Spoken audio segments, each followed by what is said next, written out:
Yeah, this is the Round Circle with your host, the Fifth General, Zaccheus and Cinemascapes. What up? Yeah, what's up, good. man? It was good. Yeah. All right. Sadly, and we just want to get into this right now. Sadly, in hip hop news, we had Bushwick Bill. For anybody who doesn't know Bushwick Bill of this generation, he's from the legendary hip hop group Geto Boys. Scarface, Willie D, and Bushwick Bill. You know, it caught me by surprise. I did not know that he was dealing with I didn't know he was sick. Cinema, let me give it to you first, because you know more about this than I do. What are they saying that Bushwick Bill passed from? Hold up, the page switched. The page switched on me. No, that's all right. He was battling.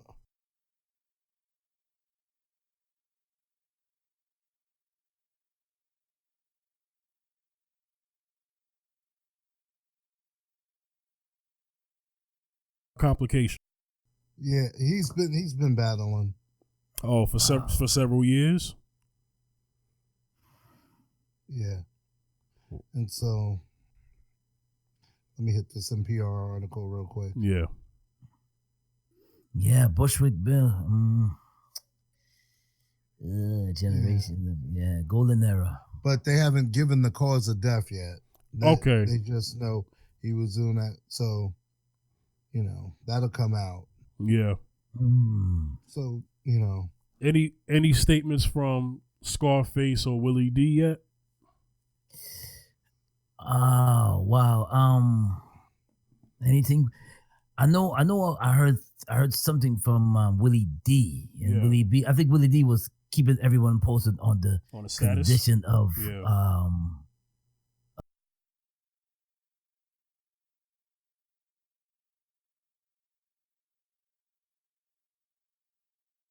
I know them boys. Yeah. I know them boys are hurt, man. Condolences, man. Well, Scarface is running for the Houston City Council, and basically he's declared Scarface is dead, like his rapper. You know, him being a rapper. Yeah, he's his real name Brad Jordan. Yeah. Scarface. This is pretty sad. I did not know that Bushwick was suffering. I didn't know that. I didn't know that at all. It's kind of one of those things where his surprise death is similar to Phife Dawg in some way. Yeah. Okay. Yeah. Because I knew Phife had diabetes, and I know he had to get I know Phife had to get surgery on his one of his kidneys. I didn't know he was on dialysis. Well, I didn't know that either. But you know, when Phife died, it was kind of like, ooh, that was a surprise one. We didn't really see that. You know, they were working on. They were on tour with Kanye West. You know, working on the new working on that last album. So Phife's death Phife's death surprised me, and then Willie D surprised me too. I'm sorry, excuse me, not Willie D. Jesus, Bushwick. Yeah, Bushwick surprised me. Because it's kind of like a random thing. You're not really thinking about Bushwick Bill like that, and then all of a sudden, bam, he passes. You're like, what? You know, you kind of thought it was fake. I thought it was fake news at first. Me too. You know, at first he hadn't passed. He was still in the hospital, but then he passed that night, 9:30 p.m. Wow. As per TMZ. Wow. And real quick, yeah, go ahead. This is a group I grew up with, Bushwick. You know, he also Geto Boys, yeah, Geto Boys. I kind of also did the intro for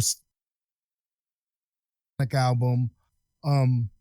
There's a track on Cool G Rap's album, Two to the Head. It's Bushwick Bill, Scarface, Coogee Rap and Cube, which was one of my favorite tracks. Yeah. Just Mind Playing Tricks on Me is their most known song. It went mainstream. Yes. Up to date. Like, yeah. Right. It's like it for those who don't get played on, he made Today Is a Good Day, which is like his third solo album himself. So Mind Playing Tricks on Me really crossed over. And then you had to catch Pump It Up or your local rap shows to catch these, to catch these things. Yeah. Something on syndication. Right. So that was their real breakthrough. But, there's a lot of good music.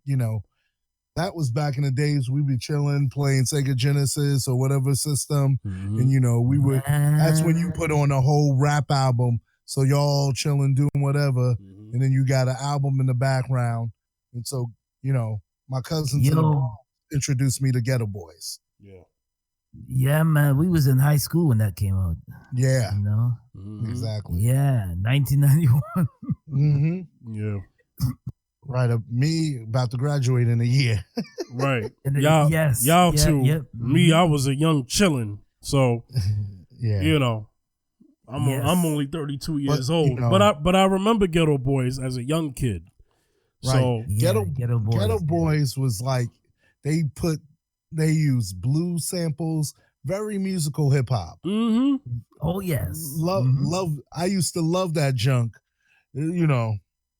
And so, they pioneered the South. And everyone came from, Houston and that area.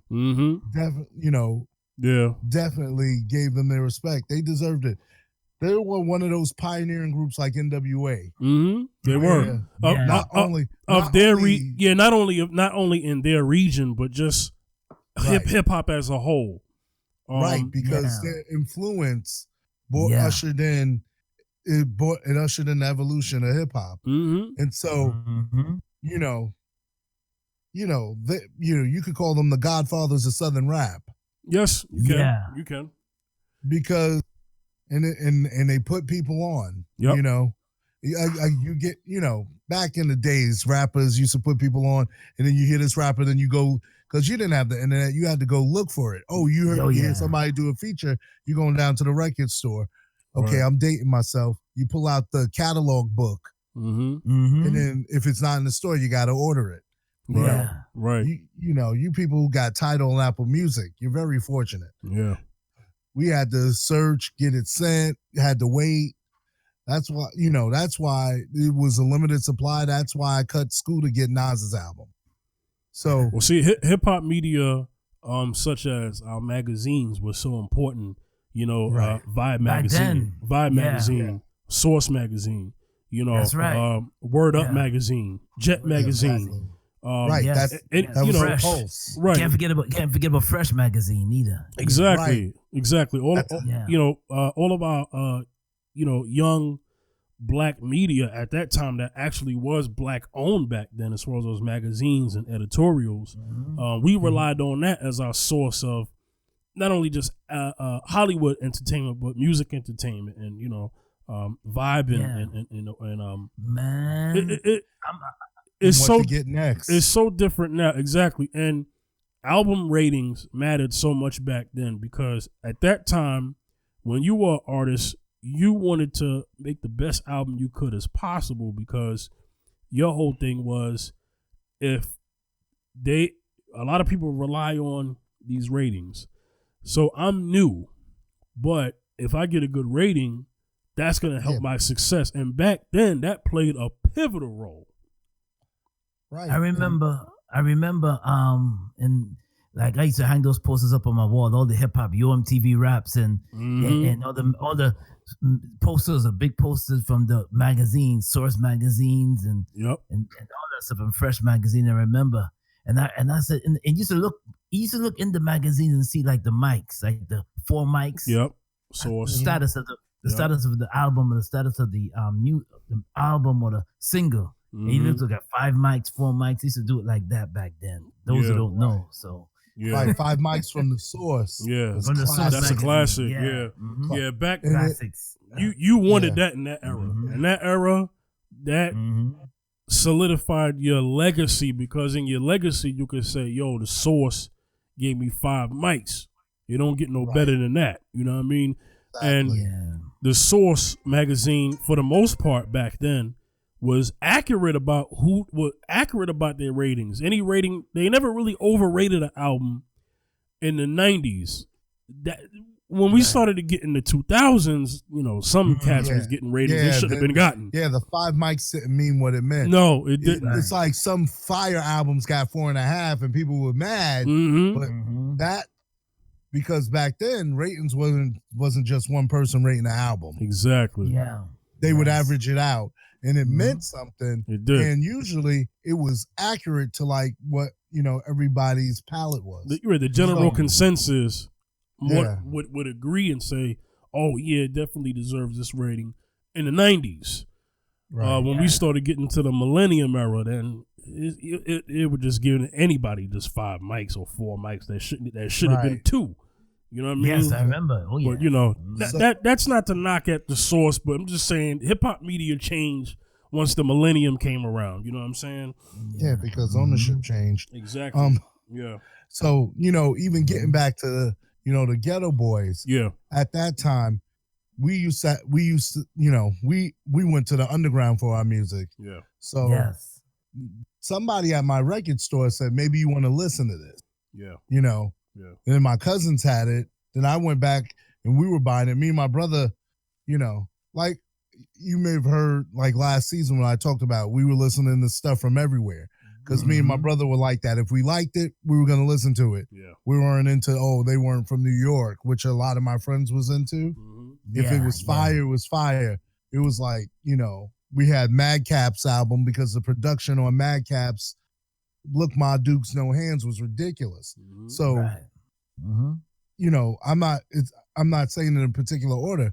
We got put on the Geto Boys. We used to listen to those albums A to Z, you know Bushwick Bill, Fifth Ward and all that. And it fascinated us because we found out about something else somewhere else in the country. Go ahead, Zaccheus. Zaccheus, go ahead. New York City. It was either 98.7 the Poo Poo Man, DJ Red Alert. I used to hear the Geto Boys, Mind Playing Trick on Me back in '91, and then on them for footage, like live footage, you put on Video Music Box, Ralph McDaniel. Oh yeah. So it was a thing that back then we used to. It wasn't internet, it wasn't YouTube. It was a thing we used to rush home and just look at your TV, your MTV Raps and Rap City, or in the early 2000s, or Video Music Box, way back in the 80s and 90s, and that's the first time I ever seen the My Strange Chicks on Me by the Geto Boys. I'm like, where they're from? You know, and I'm like, wow. And I was finding out that they're from Texas. Right. I was like, they just kind of blew it. I'm like, wow. Well, you know what it was? Here's the thing about the Geto Boys that I remember. It didn't really matter where they were from. Yeah. I'm gonna tell you what I mean by that. Yes, it matters where they're from. What I mean is, when they came out, it was the music. And then you found out where they was from. Yes, exactly. What grabbed you was that sound. And that sound was very close to West Coast.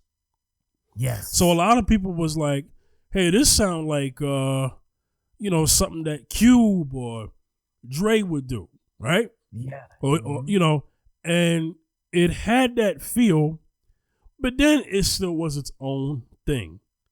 And that was the unique thing about Geto Boys. But we know who stuck out the most in Geto Boys sound wise, and that was Scarface. So we found out what kind of MC he was through that group. That man was a legend. I mean, well, he is a legend. But he is a legend. He's a legend, yeah. And let's keep it real. No disrespect, but we don't remember Bushwick like that for his lyrics like that. We don't. But he's important in hip hop history because of the group he's a part of. So we want to give him his respect for that. And but the But the whole thing is the stuff you would like by Bushwick couldn't even be played on air. Yeah. Because, you know, Bushwick Bill, he used to like the Chucky doll. And so he had those horror songs, which were hot. Right. But you couldn't put those on the air, but those were fire. Right. You know, because you know, their first album didn't hit nationally, but it was fire. Now, when Mind Playing Tricks on Me came out, you know, he almost died, got shot in the eye. Talk about that. The vibe. Yeah. They shot the album cover, carting him into the hospital. We were already into them, me and my family, and we were like, Bushwick got shot in the eye, you know, and you know, news don't travel like it does here. Right. And so you're trying to find out, then you see the album cover, and we're like, yeah. And then, it you know, after that, then they finally yielded their first single. Yeah. But, you know, that first album, if you want to go listen to all those albums, you know, there's deep cuts on there. That's, you know, I understand. Scarface is the standout. Like Buster's the standout of LONS. Yes. But, you know, Bushwick had his moments. Yeah. Oh, yeah, he did. Yeah, but, you know, but the majority of his material was not air friendly, especially back then, because, you know, they already had it in for gangster rap. Yeah. Yeah. And so if you got played, it had to be one of your, you know, that's why Pac would put a Keep Your Head Up on there, because, you know, that could rock on the radio. Yeah. Right. But Last Words with him and Ice-T, which is fire, that can't go on no radio station. Right.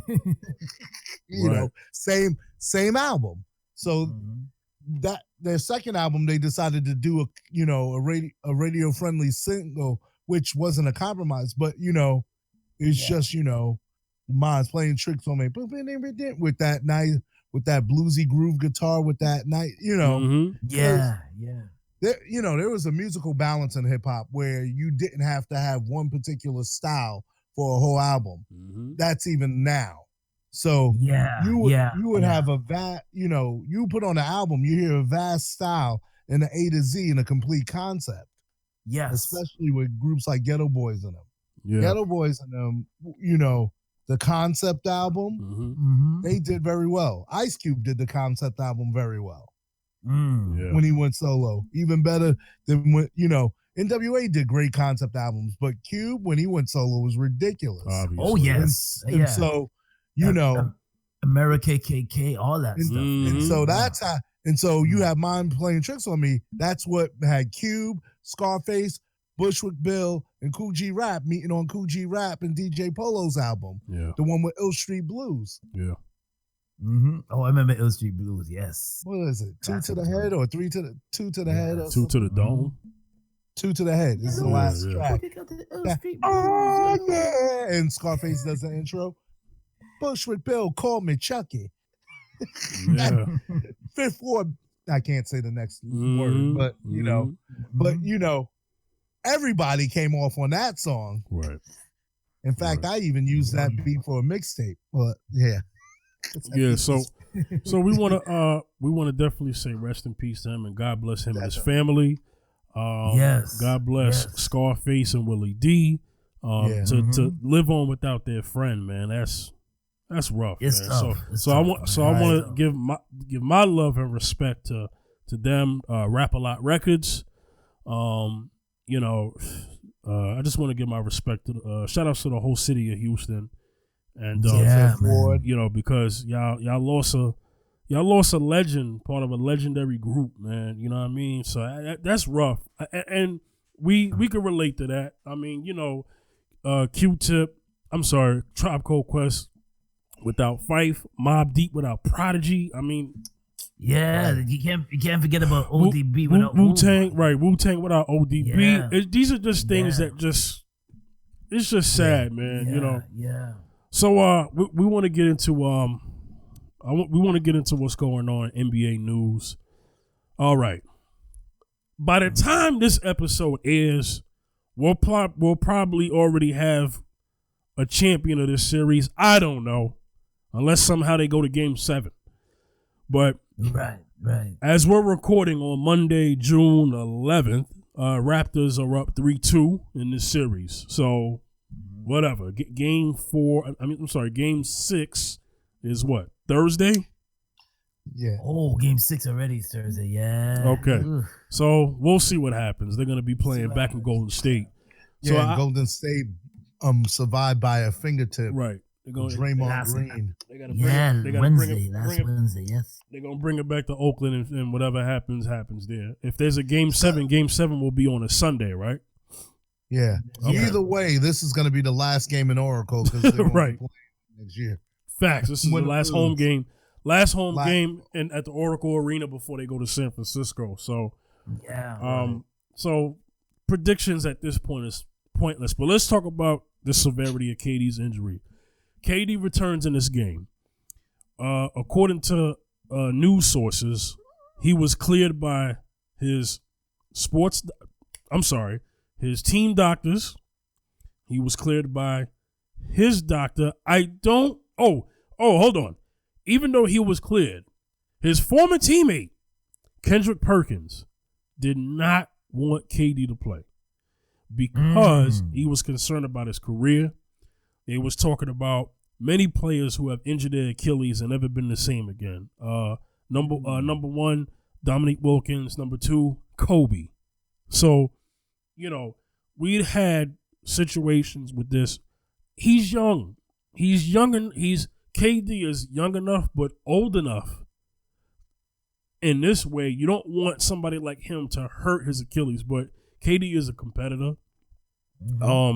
Close sources say that KD, he played in this game because of peer pressure. He didn't like what people were saying about him being a bad teammate, about whether he's going to be be with the Warriors or go somewhere else next year.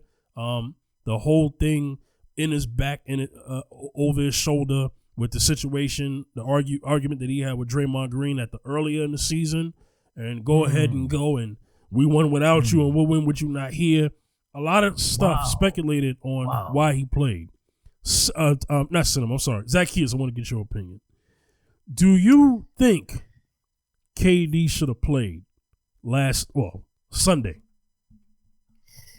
To be honest with you, Monday. I'm sorry. Go ahead. Monday. I believe he should have maybe take a day of rest and then come back strong in game 6. Okay. Or just I don't know, because sometimes the momentum.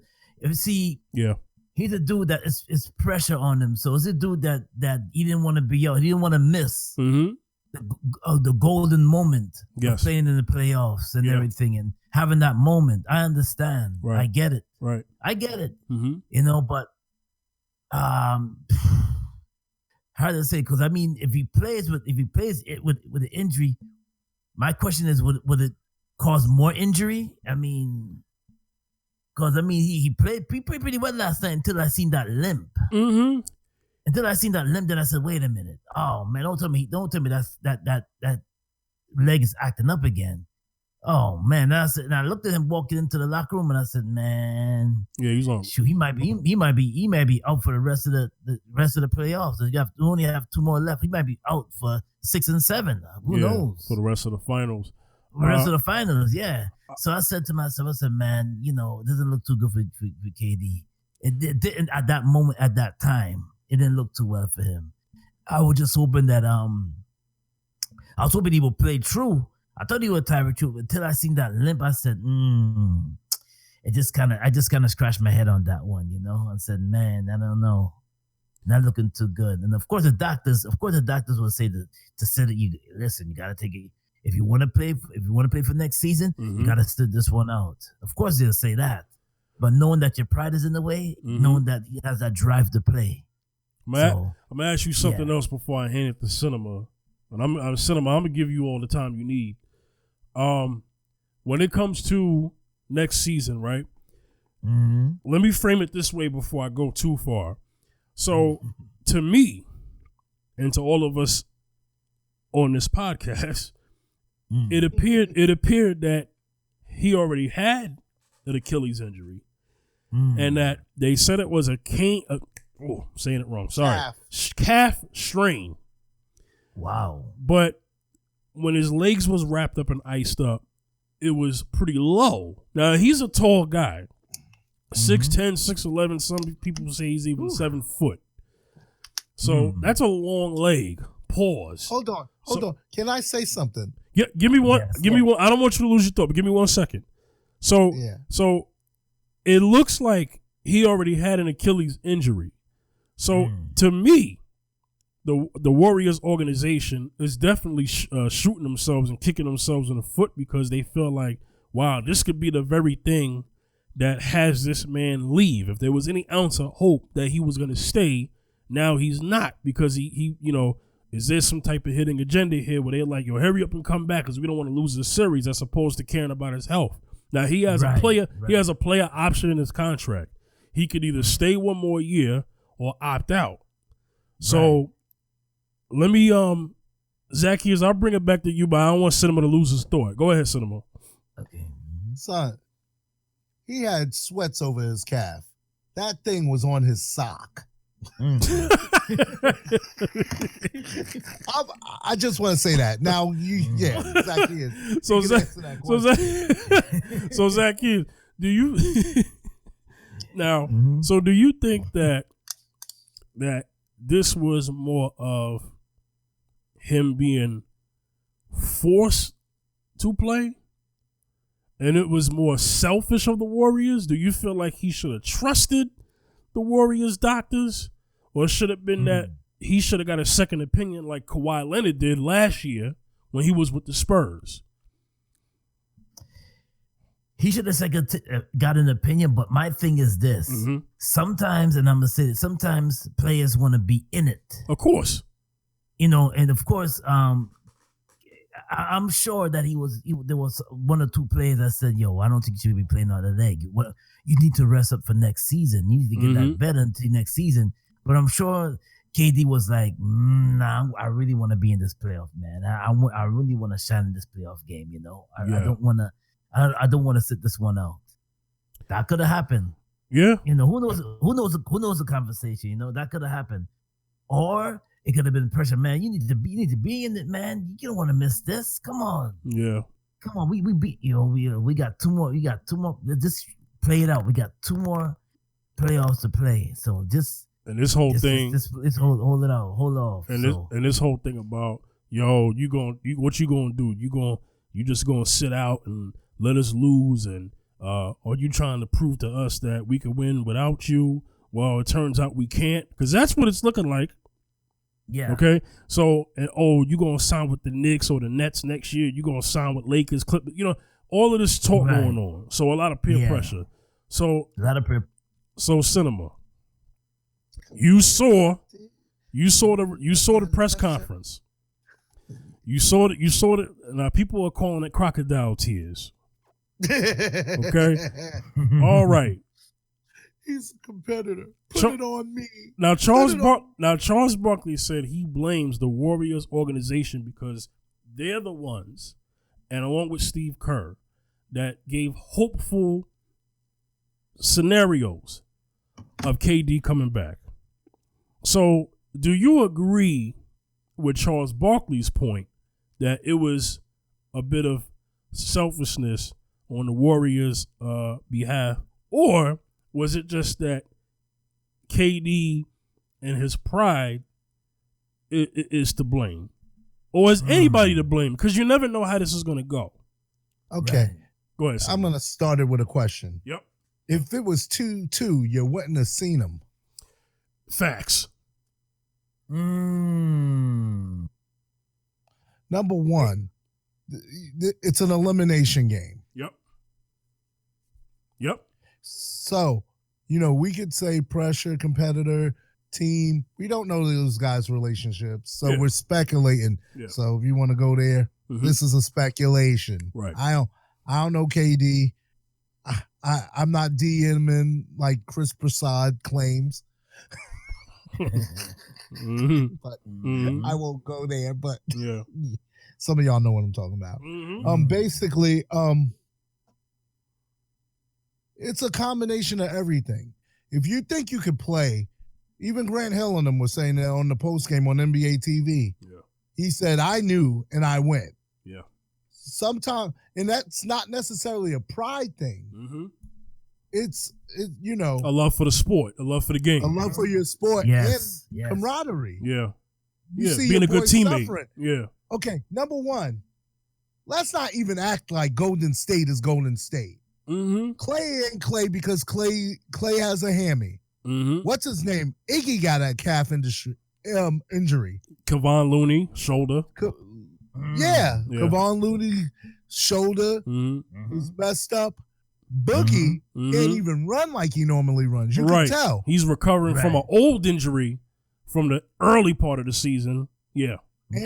And a new one that came with it. Right. So, and then basically, Steph even has an injury with his hand and some other minor one he keeps denying, but I ain't even gonna out him like that. Banged up. So basically, he's banged up. Draymond is the only starter that's healthy. Livingston has a lingering injury he's not talking about. So basically, him and those two other kids are the only three that are healthy on Golden State right now. Right. Wow. So you're talking about a debilitated team, and you're talking about a competitor like KD. Right. It might not even be a selfish thing, but then sometimes you don't know if he came in and said, "I'm playing," and the organization's because Kerr kept saying there's no timetable. Remember? Yeah. He said there's no timetable on Kevin. Yeah. And I'm not gonna give you one.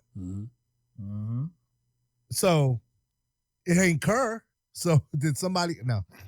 Well, allegedly, allegedly, they're saying that there's been some discourse between Kerr and Durant. That's alleged. Oh. Well, a player's gonna talk to his coach. Yeah. It's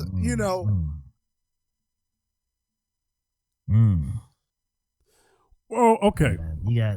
So I got something else for you, Cinema. Got something else for you. Yeah. Okay. Stir the pot. Right, exactly.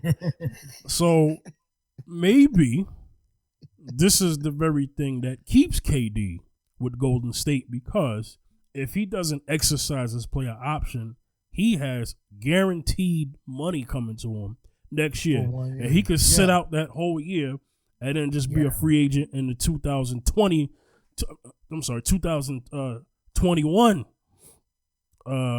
2020 going into the 2021 season. So, now, do you see KD now staying because of that? It's very likely. I didn't even see KD leaving. As much as, as a Knicks fan, I was like, yo, it's cute. It's cute. Right. For me, I don't believe nothing with the Knicks until it happens. Right. Well, when all these people are talking, you're saying I've been a Knicks fan for years. So you're saying injury or no injury, you never thought KD was even leaving the team anyway. You didn't think he was. Right, because if he takes that option, they have enough to pay Clay, max. So, so because of the way his deal is set up, it won't hurt them. Right. Well, and then they could sign Cousins again for what he played for this year. The only problem is this: it's paying him, Clay, and Draymond, because there's supposed to be an extension. So now the story is with him, if he takes the option, you don't worry about that to 2020. If he takes, you know what I'm saying? Right. If he takes the option, the team can go into a luxury, but they have his bird rights, so they can still pay KD, but then it's okay. Now we have Clay, and then and then Draymond wanting a bigger contract on an extension. Now I don't see Draymond's not going anywhere. We know that. But Clay could still leave, because Clay has a player option, but I don't really see him going anywhere. But so this kind of locks in KD if he wants to stay, but KD can still opt out, and even though whether it's Achilles injury or not, he could still get max money from another team. The Knicks will pay him max money because of the caliber of a player that he is. Hey, we'll sign him, and we'll wait till he gets better, and then we still have one of the best players in the world. That's how some teams are going to look at this. The whole thing is, you're not going to be the same explosive, but if you can shoot. Right. Yeah. Kobe post Achilles pre-retirement dropped, 60? Oh. He was, his, okay, now let's talk about Kobe. Yeah, but you're not going to be, he ain't going to be dunking. He ain't going to be doing it. Right. He won't, okay, a player like KD, different from when Dominique Wilkins tore his Achilles. Dominique, yes. Dominique was, and most of his game was predicated off his explosiveness. Kevin Durant's game has never been based off his explosiveness in the way Dominique.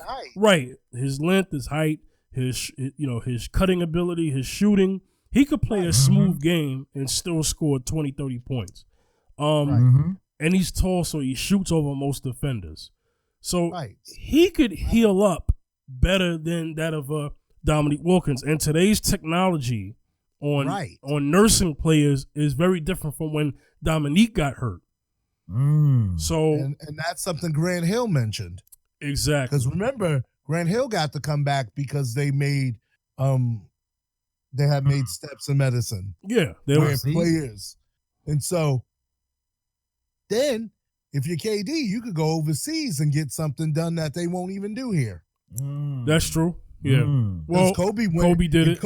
Because Kobe was able to play on his Achilles, but he got and the whole thing is he went overseas and did it and told somebody else to do it who came back and played. Yeah. Right. So it's years down the line now. Kobe's been retired for a while. So the procedure could be better. Yeah. That's true. And so, a lot of people, a lot of people are talking and they don't know basketball. Yeah. And things, and they don't know medicine. I don't know medicine, so, because, if your game is not predicated, his game is not predicated on driving down. Right. High flying. Right. He's not. Right. Right. He has such a skill set. Yeah, he could score without dunking. He could score without going into the paint. He's a outside mid-range. Let's talk.